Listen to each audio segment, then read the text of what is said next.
Umabot na sa mahigit 27,000 ang naitalang kaso ng pagpatay sa bansa na hindi pa nalulutas o ang tinatawag na homicide cases under investigation ng PNP. Kabilang dito ang mga kaso na may kaugnayan sa iligal na droga.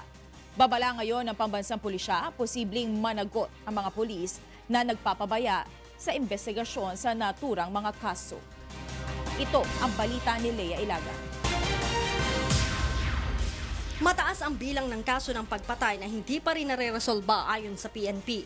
Base sa tala ng PNP Internal Affairs Service, mahigit 27,000 na ang naitalang homicide cases under investigation o HCUI mula July 2016 hanggang December 2018. Sa nasabing bilang, mahigit 4,800 o 17% ang insidente ng mga pagpatay na may kinalaman sa illegal na droga. Pag sinabi nating drug-related, so ito yung lumabas sa investigasyon na ang namatay ay user o poser, ganon, suspected.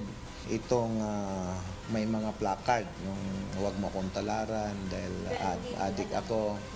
Nangunguna ang Metro Manila sa may pinakamaraming kaso ng HCUI, sumunod ang Central Luzon at pumangatlo naman ang Calabar Zone.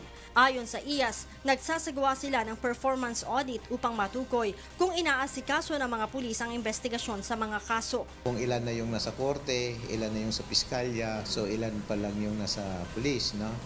So, o sa other law enforcement. So, titingnan natin kung umuusog po yung kaso o hindi. Kaya natin pino-audit yung mga folder para malaman natin kung meron silang follow-up investigation o kung pinapatulog na lang nila.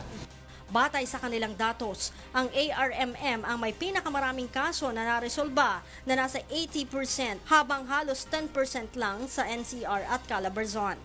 Ibig sabihin, identified kung sino yung pumatay dito sa mga tinasabi nating mga tao na namatay na may related sa droga.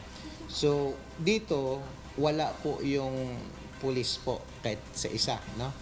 Wala pong pulis silang na-involve, no? Pero ito, patuloy pa din nating inimbestigahan. Ayon naman sa IAS, posibleng managot ang mga pulis sa mga hindi nare-resolbang kaso. Pipili po natin silang kakasuhan ng neglect of duty sapagkat yun po yung primary duty ng ating law enforcer, especially sa police, na to investigate crime. Sinabi pa ng IAS, ilan sa mga dahilan kung bakit nahihirapan ang otoridad na maresolba ang mga drug-related death ay dahil sa hindi makilala ang suspects.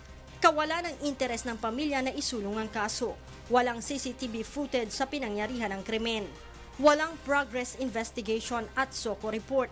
Walang testigo. Walang pagkakakilanlan ng biktima at walang ebidensya. Lea Ilagan, UNTV, News and Rescue, Campo Crame.